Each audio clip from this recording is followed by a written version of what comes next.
Hi guys, welcome back to the YouTube channel of IMS Pragat. So let's start with another set of this particular playlist. First, pause the video, try it on your own, and then proceed with the video solution. So this particular set I've taken from previous year SimCats, and the set is a DI based set. And the set says the following bar graph, the following bar chart below shows the percentage breakup of the production cost of five medicines A, B, C, D, and E in the year 2023-24. The production cost consists of XYZ PQR, where X is raw material, Y is research and development cost, Z is packaging cost, P is power utility cost, Q is marketing and distribution overhead, R is transportation cost. Study the chart carefully and answer the question below it. एक कुछ information भी दी गई है. A the total production cost of medicine, C is twice the total production cost of medicine E and half the total production cost of medicine B. और इसके अलावा बोला हुआ the total production cost of medicine D is thrice the total production cost of medicine E and half the total production cost of medicine A. अपने को एक paragraph के form पे डेटा भी दिया हुआ है. ये जो टेबल है ये हमने कंस्ट्रक्ट करा है for our solution purpose. This particular table was not given. ये जो टेबल है ये दिया नहीं हुआ था. This was given. क्वेश्चंस भी एक बार रीड कर लेते हैं. क्वेश्चन नंबर 1 बोला which two medicine shows the smallest difference in R&D cost for any two medicine. Question number 2 बोला हुआ the manufacturing cost for medicine includes the raw material cost, R&D cost, and power cost. What is the approximate ratio of the manufacturing cost of the medicine having the highest marketing overhead to that of the medicine having the lowest marketing overhead? Or question number 3 बोला for all the medicines the raw material cost is increased by 20%, packaging cost is decreased by 40%, and power cost is increased by 10%. All the other costs remaining unchanged. For which medicine will the percentage increase in the total production cost would be minimum? Question number 4 बोला हुआ for how many medicine was the marketing overhead cost more than the power cost of medicine C? ठीक है. अब यहाँ पे जो data है ना वो परसेंटेज के फॉर्म पे दिया हुआ है, लेकिन प्रॉब्लम क्या है कि अपने को बेस वैल्यू तो दी ही नहीं है. मतलब we don't know the value of A का, बी का, सी का, डी का, ई का. पांचों में से किसी एक मेडिसिन का कुछ भी एलिमेंट नहीं दे रखा है. तो इसमें अपने को क्या करना पड़ेगा? We need to start by assuming the thing. ठीक है. अब यहाँ पे दो चीजें हैं जो आपको दी गई है. पहला है relation between the total production cost of ABCDE and there is another thing which is given in the form of data, which is given in the form of bar chart, जहाँ पे आपको सारे मेडिसिन का जो breakup है, मतलब कितने elements में XYZ का उनका जो परसेंटेज कंट्रीब्यूशन है वो अपने को यहाँ पे दे रखा है. ठीक है. चलो let's start with this first part कि जिसमें अपने को ये पता करना है कि प्रोडक्शन कॉस्ट कितना होगा. अपने को बोला हुआ the total production cost of medicine C is twice the total production cost of medicine E and half the total production cost of medicine B. तो मान लेते कि A is to B is to C is to D is to E अपने को यहाँ पे निकालना है. The total production cost of medicine C is twice. ये अगर ट्वाइस है, किसका ट्वाइस है? इसका, मेडिसिन E का ट्वाइस है. And half the total production cost of ये, इसका ये आधा है. ठीक है, ये अपने को मिल गया. तो पॉइंट नंबर ए से हमने ये निकाल दिया. पॉइंट नंबर बी कह रहा था total production cost of medicine D is thrice the total production cost of medicine E. इसका ये 3 गुना है, तो ये थ्राइस हो गया. And half the total production cost of medicine है, बट ये इसका हाफ है, यानी कि यहाँ पे क्या हो गया? 6. तो यानी कि पॉइंट नंबर ए और बी हमने यूज करके हमने निकाल दिया रिलेशन बिटवीन ABCDE का टोटल प्रोडक्शन कॉस्ट का. अब वो कितना है? वो 6:4:2:3:1. ठीक है. अब अगर मैं ई की वैल्यू को 100 ले लेता हूँ तो मेरे को बाकी वैल्यूज भी मिल जाएंगी. अब होगा क्या? इसके अंदर सारी चीजें आपको रिलेटिव पे पूछने वाला है कि बताओ परसेंटेज चेंज कितना होगा, बताओ इनका कॉस्ट मिनिमम कितना होगा. ये जनरली ऐसे ही क्वेश्चन आपके यहाँ पे क्रिएट होने वाले हैं. ऐसे क्वेश्चंस में दो चीजें जो आपको नोटिस करनी है. पहला, you need not to fill all the values. ठीक है. मतलब ज्यादातर ऐसा होता है कि क्वेश्चंस पे क्वेश्चन, मतलब क्वेश्चन टू क्वेश्चन जाओ एंड देखो कि तुम्हें क्या रिक्वायर्ड और उसके हिसाब से सारी वैल्यू को फिल करो. दूसरा, आपको कोई ऐसी वैल्यू को अज्यूम करना पड़ेगा जिससे तुम्हारी कैलकुलेशन को आसान हो सके. जैसे यहाँ पे मान लेता हूँ कि मैं ये वैल्यू है 100 लेने में प्रॉब्लम क्या है कि जब मैं ब्रेक करूंगा तो 29.3, 11.4 और वो डेसिमल्स में आएगा, जो कि मेरे लिए थोड़ा प्रॉब्लम क्रिएट करेगा. तो let's start with taking 1000 as one of the value. तो मैंने क्या करा, ई की वैल्यू मान लेता हूँ कि था 1000. ठीक है. उसकी वजह से अपने को डी की वैल्यू मिल गई कितनी? 3000. उसकी वजह से अपने को सी की वैल्यू ले ली हमने 2000.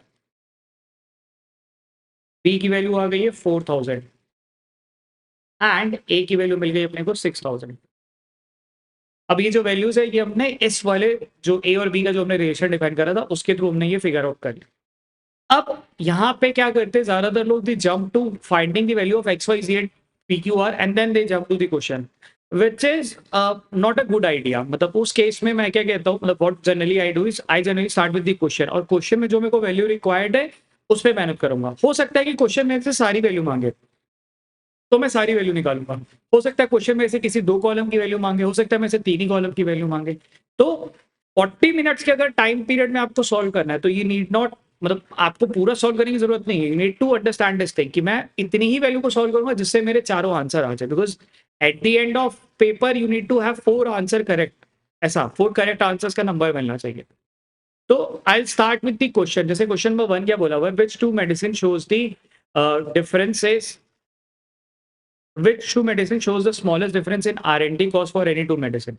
ठीक है, R&D कॉस्ट कहाँ पे अपने को मिलेगा, R&D कॉस्ट का मतलब रिसर्च एंड डेवलपमेंट कॉस्ट, जो कि कहाँ पे मिलता है, वो Y पे मिलता है, यानी कि अपने को Y की वैल्यू निकालनी पड़ेगी। अब Y की वैल्यू कहाँ पे मिलेगी, यहाँ येलो वाले पार्ट पे, यानी कि ये वाली Y की वैल्यू, ये वाली Y की वैल्यू, ये वैल्यू में कहाँ पे किसी दो के बीच में मिनिमम डिफरेंस है, तो यहाँ पे I need to have a value तभी मेरे को पता चलेगा। ठीक है, अब मैंने क्योंकि ये जूम कर रखा तो उसके बेसिस पे I be able to figure out कि यहाँ से वैल्यू निकाल सकते हैं। तो 17.7 का 6,000, ठीक है, तो 6 7 जा 42, 6 7 जा 42, 46 कैरी 4 और ये 1062, ठीक है। 4,000 का 20.6%, यानी कि 4 6 जा 24 और इधर ये 4 2 जा 8, ठीक है, 824, 16.7 यानी कि 7 2 जा 14 कैरी 1 और ये 33, ठीक है, 32.1 यानी कि 3 1 जा और 3 2 जा 6 और 3 3 जा 9, ठीक है, लास्ट है 14.2 यानी कि ये कितना आ जाएगा 142, ठीक है।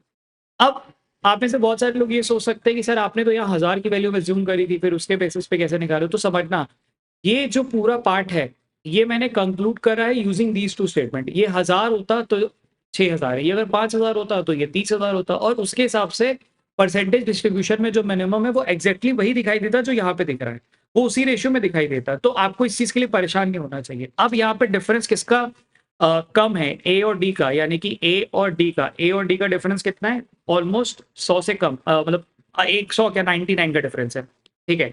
बी का डिफरेंस और डी का डिफरेंस कितना है, 100 से ज्यादा, तो यानी कि ये तो ऑप्शन मेरा इनकरेक्ट हो गया, because I have to identify minimum difference वाला, स्मॉलेस्ट डिफरेंस वाला। सी और ई बोले तो इन दोनों का डिफरेंस है, यानी कि ये तो 200 के आसपास का डिफरेंस है, ऑलमोस्ट 190 के आसपास, तो ये भी खत्म, ठीक है। ए एंड सी, ए और सी का डिफरेंस तो 700 के आसपास दिख रहा है, तो यानी कि ये भी खत्म, यानी करेक्ट आंसर क्या होना चाहिए, option number A has to be the correct answer. Very straightforward question, आपसे बहुत मेहनत नहीं मांग रहा था, आपसे बस थोड़ा अंडरस्टैंडिंग मांग रहा था और थोड़ा कैलकुलेशन पे काम करने के लिए एक्सपेक्ट कर रहा था, ठीक है। चलो क्वेश्चन नंबर 2 देखते हैं क्या बोला हुआ है।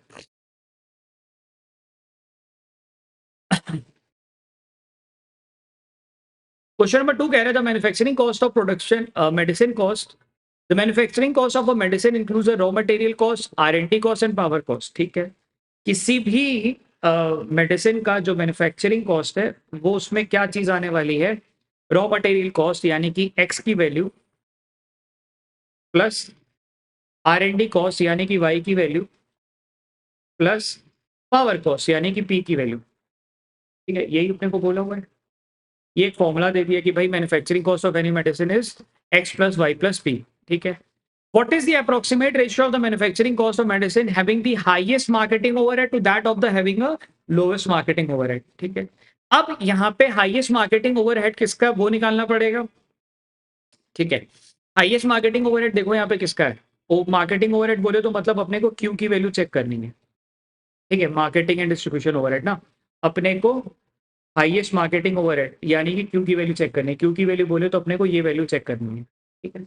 अब ये वैल्यू छेवों में किसकी सबसे ज्यादा होगी किसकी सबसे कम होगी, यार ये तो बट ऑब्वियस है, यार ए की सबसे ज्यादा होगी और ई की सबसे कम होगी, ये तो मैं बिना कैलकुलेट किए देख पा रहा हूँ। मतलब ए की वैल्यू कुछ भी होगी वो 3000 के आसपास पहुंच जाएगी और ई की वैल्यू कुछ भी रहेगी वो 88 पे रह जाएगी, for others it will be more than 88 and less than 3000, तो ये तो एकदम दिख रहा है। तो यानी कि अपने को जो ये मैन्युफैक्चरिंग कॉस्ट निकालना है, वो किसका निकालना है, ए का निकालना है और ई का निकालना है, ठीक है, और इन्हीं दोनों का रेशियो निकालना है। अब ए का जो मैन्युफैक्चरिंग कॉस्ट है वो कैसे निकलेगा, एक्स यानी कि ये वैल्यू, वाई और पी की वैल्यू को ऐड करके, यानी कि इन तीनों वैल्यू को ऐड करके, तीनों को वैल्यू को ऐड करेंगे तो कितना बन जाएगा, 7 2 9 9 7 7 14 और ये 6, ठीक है, 0.6 वन, मतलब 1 कैरी 1 2 7 9 3 12 कैरी 1 3 4 5 यानी कि 52.6%, ठीक है, यानी कि ए की वैल्यू कितनी आई है, 52.6%। अब देखो यहाँ पे क्या कर सकते हो, you can identify value of 13% of that, फिर इसका फिर उसका, तो यार वो तो बड़ा कंफ्यूजन क्रिएट करेगा ना। एट दी एंड तुम्हें तो मल्टीप्लाई वो 6000 से ही करना है, तो सीधे तुम ये पूरा सब मार दो, तो यानी कि ये कितना बन गया, 52.60%, ठीक है। अच्छा, ई की वैल्यू को ऐसे ही कैलकुलेट कर सकते हैं, ई की वैल्यू को 24.7 14.2 और 17.2, यानी कि कितना आ गया, 7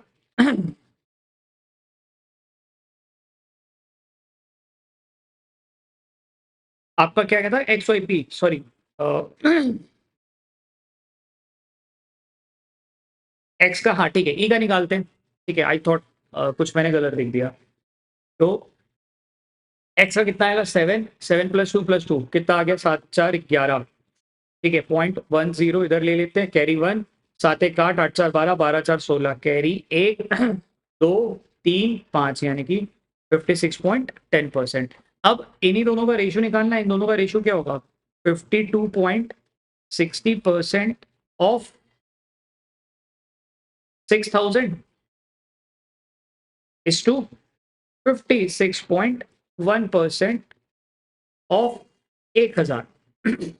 जब इसको सॉल्व करोगे तो ये क्या बन जाएगा, ये तुम्हारा रह जाएगा 52.6 इंटू 6 अपॉन 56.1, ये वैल्यू अपने को यहाँ पे निकालनी पड़ेगी for question number 3।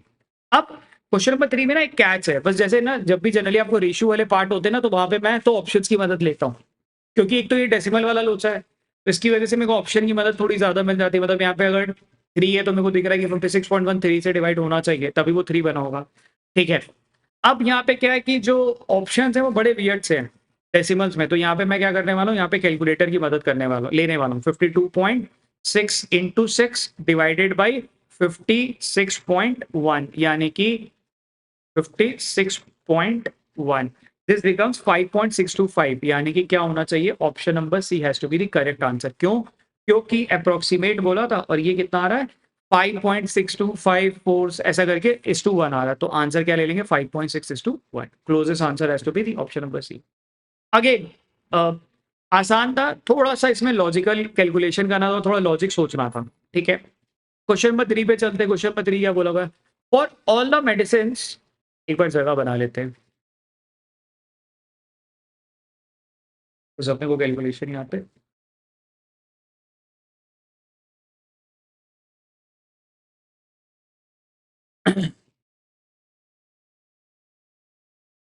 For all the medicine the raw material is cost is increase by 20%, सारी मेडिसिन का रॉ मटेरियल का कॉस्ट है वो 20% से इंक्रीज कर रहा है, रॉ मटेरियल बोले तो एक्स, एक्स जो है 20% से इंक्रीज कर रहा है।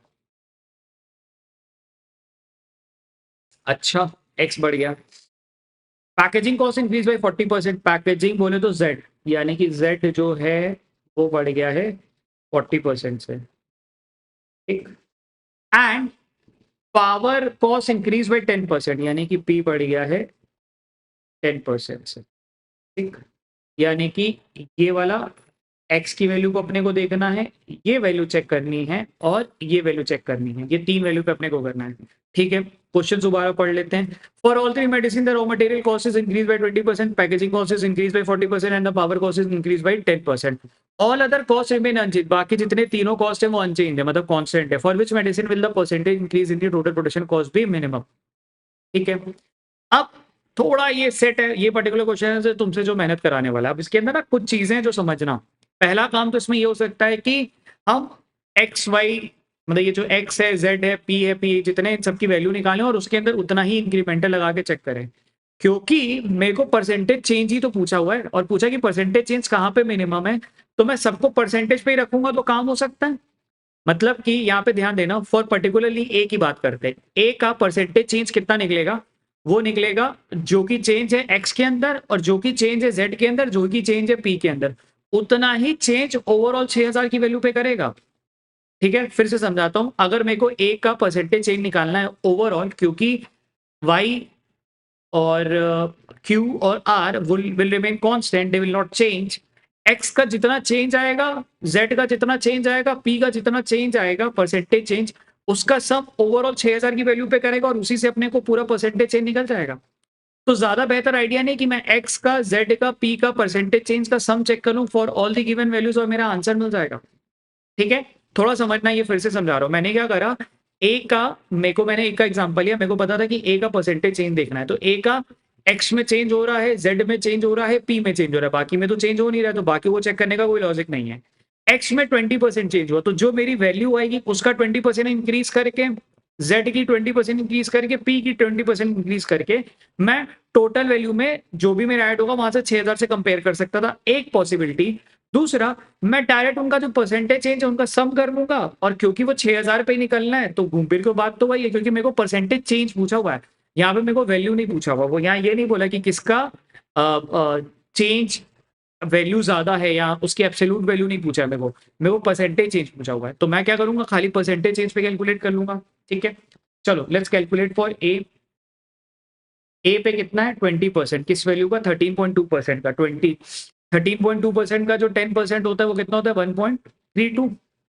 ठीक है भाई, ऐसा ही ना, 13.2% का, 13.2% का 20% आपका आ जाएगा 2.64, यानी कि ये कितना चेंज हो गया है, 2.64 का चेंज आया, प्लस जेड पे 40% का, यानी कि 9.8 पे 40% का, यानी कि 90। इसके लिए मैं कैलकुलेटर भी यूज करते जा रहा हूँ साथ में, तो ये आगे कितना, 3.92 का चेंज, प्लस पी पे 10% का चेंज, यानी कि 2.17 का चेंज रफली ऐसा।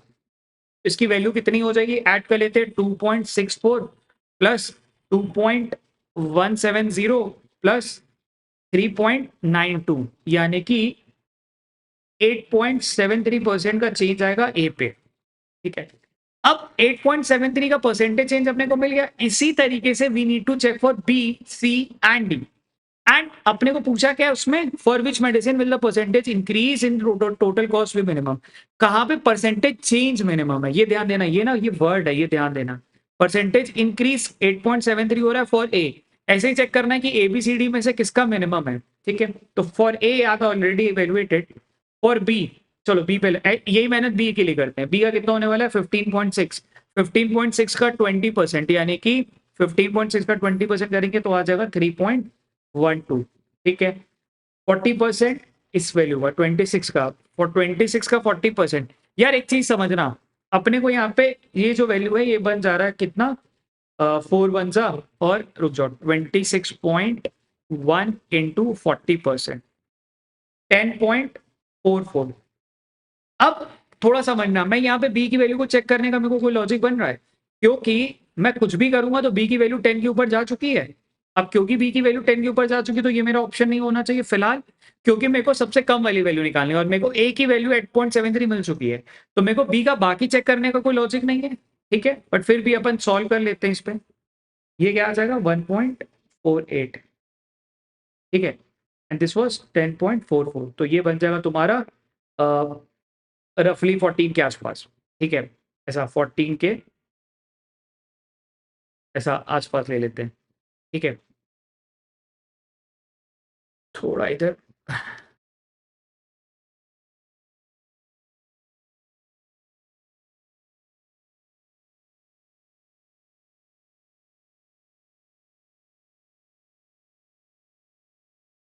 ये था तुम्हारा 10.44, तो 10 और 3 ऐसा ले लेंगे तो ये करीब करीब 14 पॉइंट समथिंग समथिंग आ जाएगा। ठीक है, अच्छा, तो बी तो एलिमिनेट हो गया, let's check for C also. C के लिए इसी तरीके से चेक करते हैं। सी का परसेंटेज चेंज कितना मिल जाएगा, 12.5 पे 20% कितना हो जाएगा, ये तो 2.5 हो जाएगा। ठीक है, ठीक, 40% एट दिस वैल्यू, ये भी खत्म क्योंकि 10 प्लस दे देगा, तो ये भी यार सी तो खत्म है ऑप्शन में से। I need not to check for C also, D के लिए चेक करते हैं। डी के लिए 11.6 कितना है? 11.6 इंटू 20%, तो 11.6 इंटू 20%, तो ये आ जाएगा 2.32। ठीक है, प्लस 40% फॉर जेड, जेड का 40%, अगेन ये भी कितना है 19.2, यानी कि 19.2 कितना होता है 19.2 192 इंटू 40%, तो दिस इज 7.62। यार यहीं पे देखो ये 10 क्रॉस कर चुका है, ठीक है, बट थोड़ा और निकाले थे बिकॉज ये दोनों मिला के 10 तो पार हो चुका है दिख रहा है अपने को। एंड लास्ट वन इज कितना, डी का 1.57, तो कितना आ जाएगा 1.57। तो करेक्ट आंसर क्या मिलेगा, ऑप्शन नंबर ए, क्योंकि ये भी 10 पार कर गया। भाई ऐड करके देख सकते हो 7, 2, 9 और 10, यहाँ पे साफ साफ अपने को दिख रहा है, ये आंसर क्या बनेगा, डी का 10।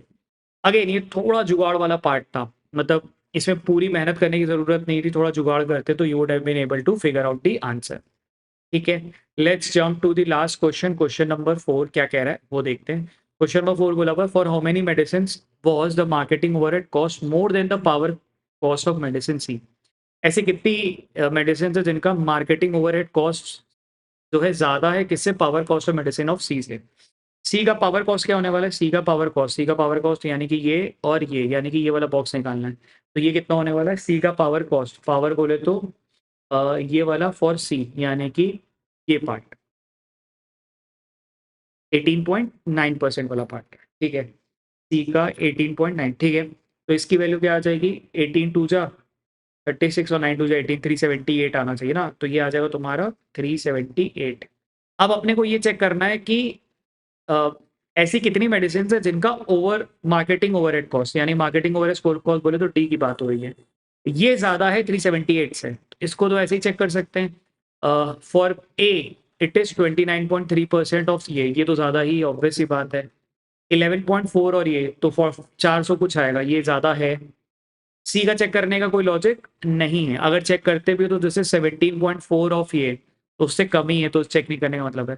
15 ऑफ ये तो ये भी ज्यादा ही है, क्योंकि ये कितना आ जाएगा 15% और ये करेंगे तो 450 के आसपास, और 8.80 ये तुम्हारा कम है, तो correct answer for question number 4 has to be 3। ठीक है, I would rate this as a moderate set, मतलब लर्निंग के हिसाब से तो बहुत बढ़िया सेट है, मतलब एग्जाम वाले फेज में तुम्हें ऐसे सेट दिखते हैं। और इसको कैसे जुगाड़ से निकाला जाता है, बेसिकली आइडिया इस पूरे सेट का ध्यान देना क्या था कि पूरी वैल्यू कैलकुलेट नहीं करनी है, मतलब बहुत टेम्पटिंग लगता है कि पूरी वैल्यू को कैलकुलेट कर लिया जाए, उससे ज्यादा आसान है कि तुम क्वेश्चन टू क्वेश्चन जो तुम्हारा ऑब्जेक्टिव उसके हिसाब से चीजों को सॉल्व करो, that would actually save your time and would be able, you will be able to solve this set within 15 minutes. ठीक है, चलो थैंक यू, कीप प्रैक्टिसिंग।